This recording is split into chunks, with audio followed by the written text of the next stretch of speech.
Hello बच्चों, कैसे हैं आप सब लोग। स्वागत है आपका हमारी आज की हिंदी की क्लास में। तो आज हम करेंगे हिंदी व्याकरण पाठ्य पुस्तक 5 का अध्याय 11 काल तथा अव्यय, टेंस एंड इनडिक्लाइनेबल वर्ड्स। पढ़िए और समझिए। रमेश खेलने गया था, रमेश खेल रहा है, रमेश खेलने जाएगा। आपने देखा कि उपरोक्त वाक्यों में कार्य के अलग अलग समय पर होने के बारे में पता चल रहा है।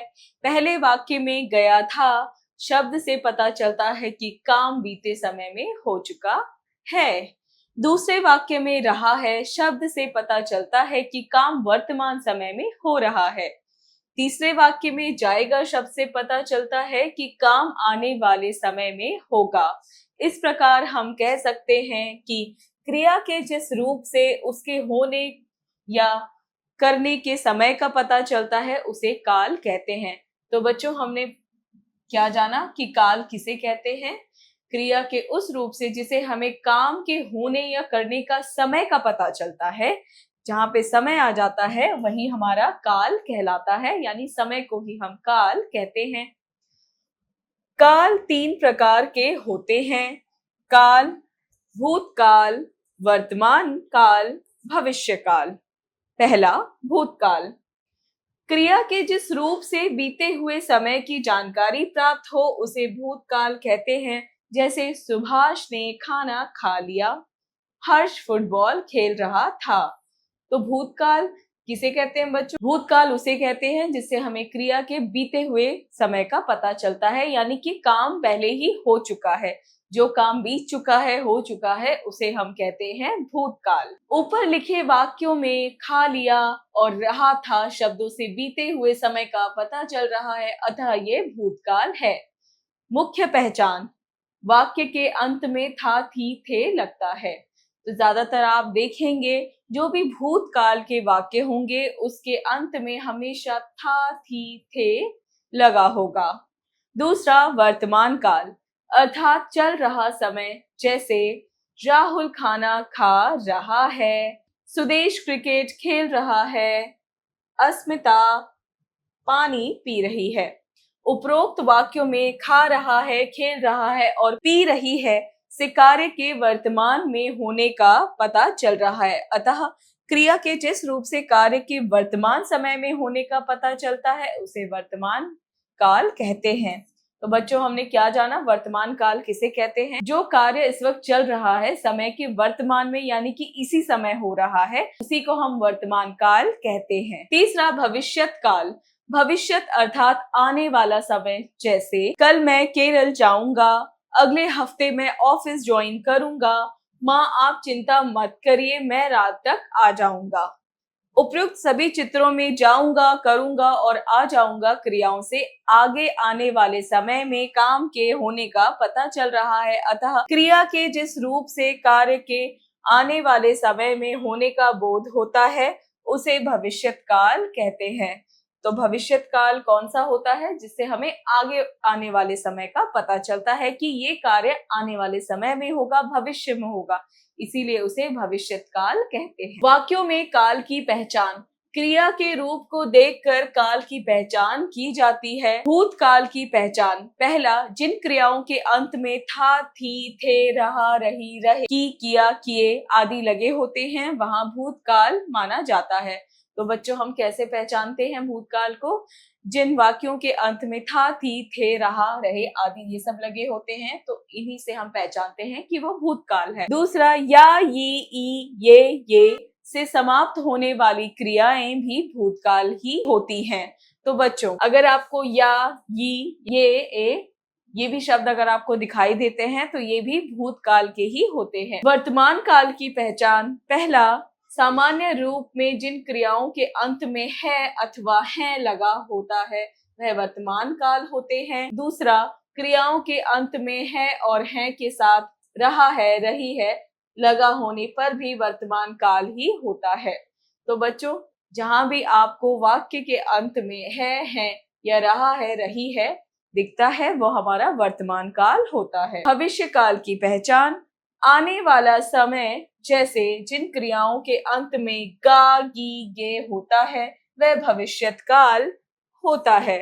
यानी कि जहां भी आपको वाक्य में गा गी गे दिखता है वही हमारा भविष्यत काल होता है। अव्यय अविकारी शब्द। बच्चों, हमने लिंग, वचन, कारक आदि के विषय में अध्ययन किया है और ये भी पढ़ा है कि इनका वाक्यों में प्रयोग करने पर विकार उत्पन्न हो जाता है, अर्थात रूप परिवर्तित हो जाता है। अब उन शब्दों के विषय में पढ़ेंगे जिनमें लिंग, वचन, कारक आदि के कारण कोई विकार परिवर्तन नहीं होता है। ऐसे शब्द विकारी शब्द कहलाते हैं। जैसे रितिका जल्दी जल्दी बोल रही है, विशाल धीरे धीरे सीढ़ी से उतर रहा है, वे लोग अचानक दौड़ पड़े। यहाँ जल्दी जल्दी, धीरे धीरे तथा अचानक शब्द पर लिंग, वचन, कारक आदि के कारण कोई परिवर्तन नहीं हो रहा है, अतः ये अविकारी शब्द हैं। तो बच्चों, हमने क्या जाना? अविकारी शब्द कौन से शब्द होते हैं? जिनके अंदर लिंग, वचन, कारक के कारण कोई भी परिवर्तन नहीं होता, चाहे कोई भी लिंग हो, कोई भी वचन हो, समान रूप से ही जो है इस्तेमाल किए जाएंगे।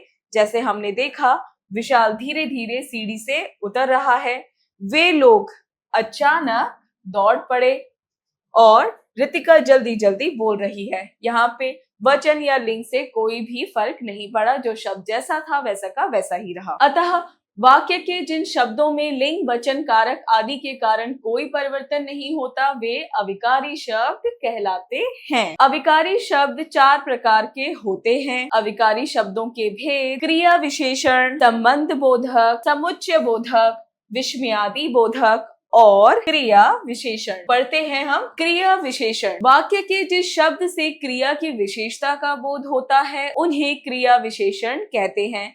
जैसे खरगोश बहुत तेज दौड़ता है, रिंकू तुम उधर बैठो, प्रीति आज बहुत खुश बैठी है। उपयुक्त वाक्यों में बहुत तेज, उधर और बहुत खुश क्रिया की विशेषता बता रहे हैं, अतः ये शब्द क्रिया विशेषण शब्द कहलाएंगे। तो बच्चों, क्रिया विशेषण कौन से होते हैं? जो क्रिया की विशेषता बताते हैं। जैसे कि खरगोश बहुत तेज दौड़ता है, इसमें क्रिया क्या है? हमारी दौड़ता है, लेकिन दौड़ता की क्या विशेषता बताई गई है? बहुत तेज। तो इसी तरह ये हुआ बहुत तेज हमारा क्रिया विशेषण। क्रिया विशेषण के भेद: काइंड्स ऑफ एडवर्ब। तो कितने भेद होते हैं? कालवाचक क्रिया विशेषण, परिमाणवाचक क्रिया विशेषण, स्थानवाचक क्रिया विशेषण, रीतिवाचक क्रिया विशेषण, यानी 4 भेद होते हैं क्रिया विशेषण के। पहला, कालवाचक क्रिया विशेषण, एडवर्ब ऑफ टाइम। कालवाचक क्रिया विशेषण क्रिया के होने के समय का ज्ञान कराते हैं। जैसे हम सब आज रात को 10 बजे इलाहाबाद जाएंगे। इस वाक्य में आज रात और 10 बजे शब्द कार्य होने के समय का ज्ञान करा रहे हैं। कुछ अन्य कालवाचक शब्द कल, परसों, आज, अभी, सदा, जब, तब, हमेशा, रोज आदि। तो बच्चों, हमने कालवाचक में क्या जाना? जिन क्रिया विशेषणों में हमें क्रिया के होने का समय का पता चलता है उसी को हम क्या कहते हैं? कालवाचक क्रिया विशेषण कहते हैं, जिसमें हमारा कल, परसों, आज, अभी, सदा, जब, तब, हमेशा, ये सारे इसके उदाहरण हैं। दूसरा, परिमाणवाचक क्रिया विशेषण, एडवर्ब ऑफ क्वांटिटी।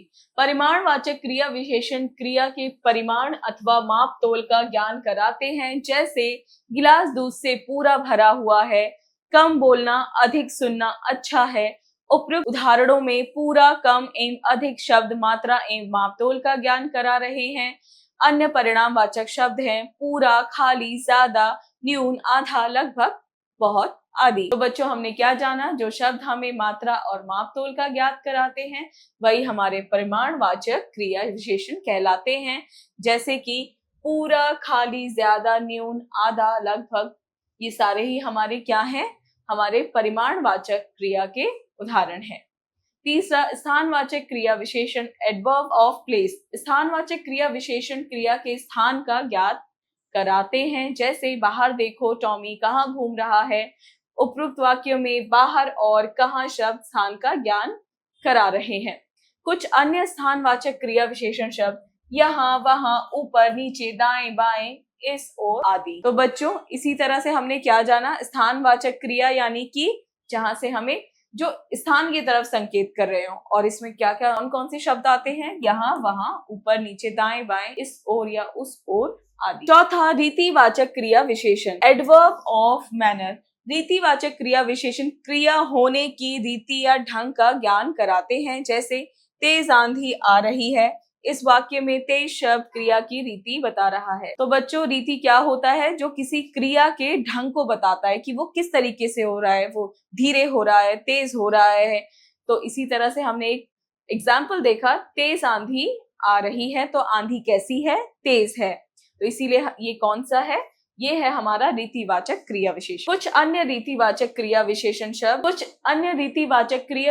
शब्द शायद, सच, इसलिए, जरूरी, धीरे धीरे, ध्यान से, अचानक, जल्दी, रोते रोते, दौड़कर, अच्छा आदि। ये सारे ही हमारे क्या है? रीतिवाचक क्रिया विशेषण। संबंध बोधक, जिन शब्दों द्वारा संज्ञा या सर्वनाम का वाक्य के अन्य शब्दों के साथ संबंध जाना जाता है, वे संबंध बोधक कहलाते हैं। जैसे मेरे घर के सामने पार्क है। उपयुक्त वाक्य में के सामने शब्द संज्ञा और सर्वनाम का आपसी संबंध बता रहे हैं। कुछ अन्य संबंध बोधक शब्द के आगे, की ओर, के समान, के द्वारा, के बदले, की ओर, के मारे, के साथ, की तरफ, के पास आदि। तो ये सारे ही क्या है बच्चों? हमारे संबंध बोधक के उदाहरण हैं। और संबंध बोधक कौन से होते हैं? जो संज्ञा और सर्वनाम के बीच में क्या करते हैं? संबंध बताते हैं। संबंध बोधक के भेद, काइंड ऑफ प्रपोजिशन। संबंध बोधक अव्यय के 9 भेद माने जाते हैं। तो कितने भेद हैं बच्चों? 9 भेद। स्थान सूचक, अंदर, बाहर, ऊपर, नीचे आदि। विरोध सूचक, अनुकूल, प्रतिकूल, सीधा, उल्टा आदि। व्यतिरेक सूचक, सिवाय, अलावा, अतिरिक्त, रहित आदि। समता सूचक, अनुसार, समान, तरह आदि। दिशा सूचक, दूर, पास, निकट, सामने आदि। साधन सूचक, के द्वारा, के माध्यम आदि। हेतु सूचक, के लिए, कारण आदि। सहचर सूचक, संग, साथ आदि। काल सूचक, बाद, पहले, पीछे, आगे, पश्चात आदि। तो ये सारे हमारे क्या थे? हमारे भेद थे। क्रिया विशेषण और संबंध बोधक में अंतर। क्रिया की विशेषता बताने वाले शब्द क्रिया विशेषण और संज्ञा तथा सर्वनाम में संबंध बताने वाले शब्द संबंध बोधक कहलाते हैं। समुच्चय बोधक, कंजक्शन, दो शब्दों, वाक्यांशों या वाक्यों को जोड़ने वाले शब्द समुच्चय बोधक कहलाते हैं। जैसे संजय गरीब है परंतु ईमानदार है, राधा झूला झूल रही है और गीत गा रही है।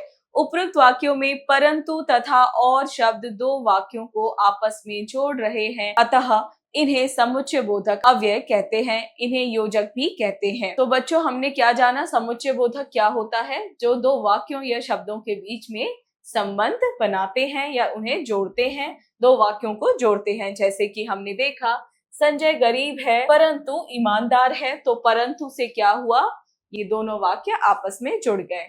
इसी तरह राधा झूल रही है और गीत गा रही है, दो वाक्य थे हमारे, राधा झूल रही है और से इसे जोड़ा, गीता गा रही है। समुच्चय बोधक के 3 भेद हैं। समुच्चय बोधक के भेद, काइंड्स ऑफ कंजक्शन, संयोजक, विभाजक और विकल्प सूचक। संयोजक, जो समुच्चय बोधक शब्द जोड़ने का काम करते हैं उन्हें संयोजक कहते हैं, जैसे और, अथवा आदि। संयोजक कौन से होते हैं? जो समुच्चय बोधक शब्द जोड़ने का काम करते हैं, यानी कि उनको जोड़ने का काम करते हैं, जैसे कि और, अथवा। दूसरा, विभाजक, जो समुच्चय बोधक शब्द भेद प्रकट करते हुए दो वाक्यांशों को मिलाते हैं, उन्हें विभाजक कहते हैं, जैसे अगर, मगर, इसलिए, किंतु आदि। यानी कि जो समुच्चय बोधक शब्द भेदों को प्रकट करते हैं और वाक्यांशों को मिलाते हैं, उसी को हम विभाजक कहते हैं।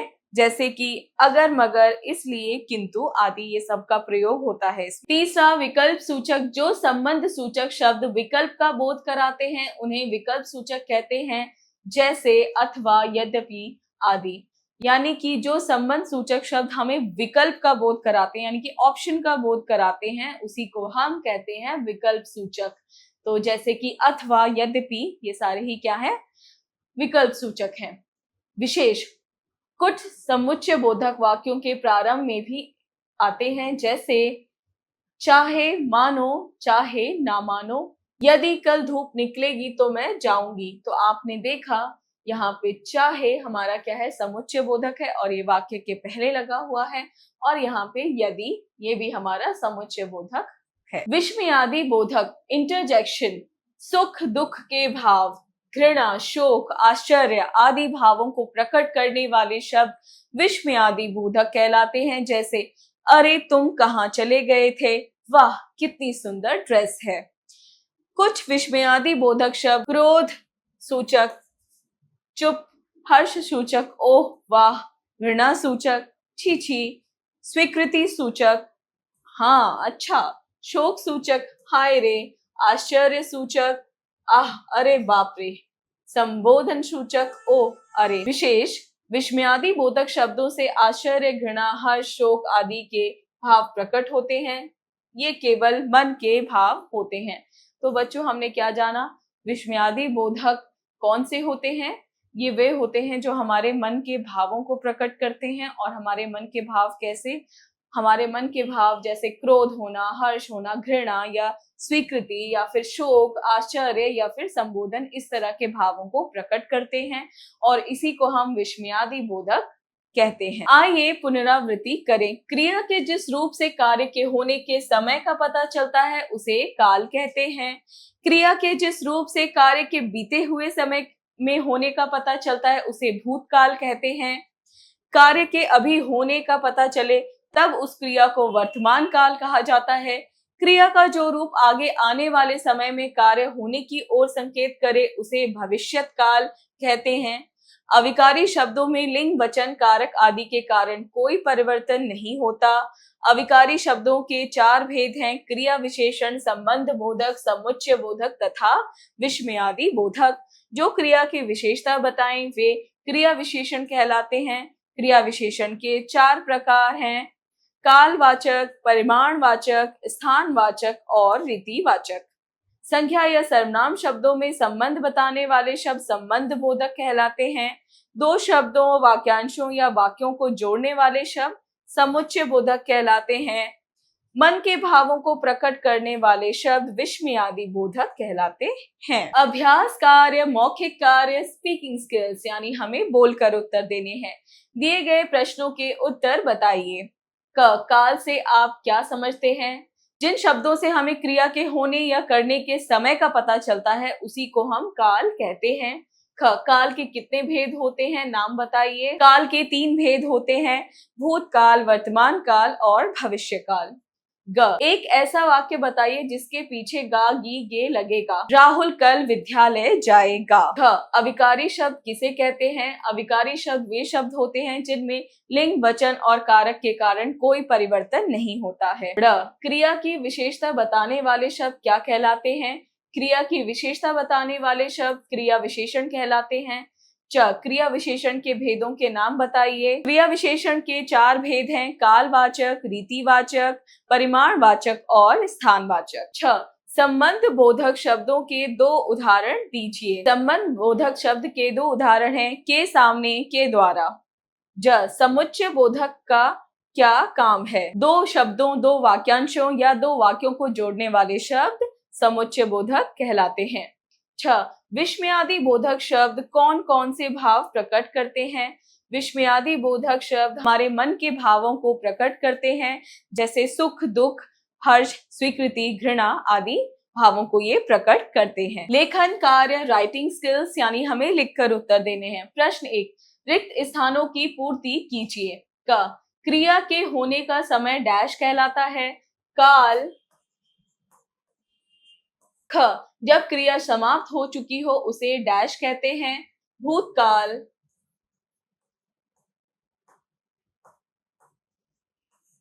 जब क्रिया चल रही हो उसे डैश कहते हैं। वर्तमान काल।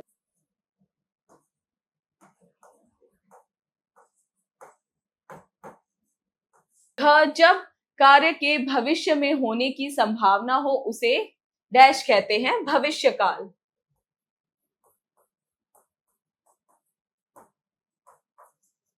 प्रश्न 2, दिए गए वाक्यों में से क्रिया विशेषण शब्द छांट कर उनके भेद लिखिए।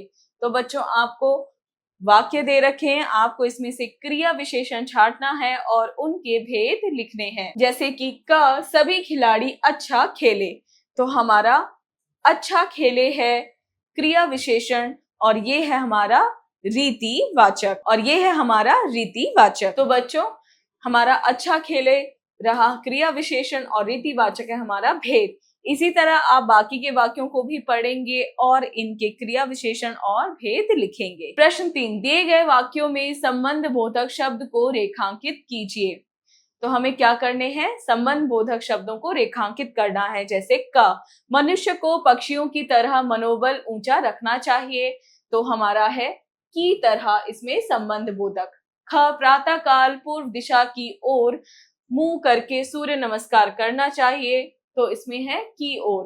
तो बच्चों, इसी तरह आप बाकी वाक्यों के भी जो है संबंध बोधक शब्द ढूंढेंगे और रेखांकित करेंगे। प्रश्न 4, क्रिया का उचित मिलान कर वाक्य पूरे कीजिए। तो हमें क्या करना है, क्रिया को उचित मिलान करना है और वाक्य पूरे करने हैं। जैसे क, पक्षी बादल देखकर प्रसन्न होते हैं। ख, लता मंगेशकर सुरीला गाती हैं। ग, सूर्य पूरब दिशा से उगता है। घ, रमन खाना खाकर सो गया। ड़, वह सुबह जल्दी उठता है। च, रश्मि कुल्लू मनाली जा रही है। प्रश्न 5, संबंध बोधक शब्दों से वाक्य बनाइए। तो बच्चों, यहाँ पे क्या है, संबंध बोधक शब्द दे रखे हैं, आपको वाक्य निर्माण करने हैं। जैसे क, के सामने, मेरे घर के सामने एक दुकान है। ख, के साथ, मैं अपने भाई के साथ स्कूल जाता हूँ। ग, से दूर, पार्क मेरे घर से दूर है। तो बच्चों, इसी तरह आप क्या करेंगे, इन शब्दों का जो है वाक्यों में प्रयोग करेंगे। प्रश्न 6, दिए गए शब्दों में समुच्चय बोधक शब्द को रेखांकित कीजिए। तो हमें क्या करना है, समुच्चय बोधक शब्द को रेखांकित करना है। जैसे क, माँ ने बहुत बुलाया पर बेटा नहीं आया, तो यहाँ पे है पर। ख, मैंने बहुत कोशिश की परंतु गाड़ी नहीं पकड़ सका, परंतु। ग, मन लगाकर पढ़ो ताकि अच्छे अंक आए, ताकि। ख, मैंने बहुत समझाया परंतु वह नहीं मानी, तो परंतु। प्रश्न 7, दिए गए वाक्यों में से क्रिया विशेषण चुनकर खाली स्थान पर लिखिए। तो हमें क्या करना है, इन वाक्यों में से क्रिया विशेषण ढूंढना है और हम यहाँ खाली स्थान में लिखेंगे। जैसे क, आर्यन नीचे बैठकर पढ़ रहा है, तो हमारा है बैठकर पढ़ रहा है क्रिया विशेषण, और आप यहाँ पे लिख देंगे। ख, निधि जल्दी जल्दी गृह कार्य कर रही है, तो जल्दी जल्दी गृह कार्य कर रही है, आप यहाँ लिख देंगे इसे। ग, मैं कल दिल्ली जाऊंगा, दिल्ली जाऊंगा। घ, बच्चे अंदर बैठे हैं, अंदर बैठे हैं। ड़, रोहन बहुत बोलता है, बहुत बोलता है। प्रश्न 8, दिए गए विस्मयादि बोधक शब्दों से वाक्य बनाइए। तो बच्चों, आपको यहाँ क्या दे रखे हैं, ये सारे ही विस्मयादि बोधक शब्द हैं, आपको वाक्य निर्माण करने हैं। जैसे क, सावधान आगे खतरा है। ख, शाबाश तुमने बहुत अच्छे अंक प्राप्त किए। ग, बाप रे मैं तो डर गई। घ, अरे मेरी बात तो सुनो। ड़, हाय हाय ये क्या से क्या हो गया। तो इस तरह से आप क्या करेंगे, वाक्यों में इनको प्रयोग करेंगे। प्रश्नों, विस्मयादि बोधक शब्दों का उनके भावों से मिलान कीजिए। तो हमें क्या करना है, विस्मयादि बोधक शब्दों को उनके भाव से मिलाना है। जैसे क, ओह दुख।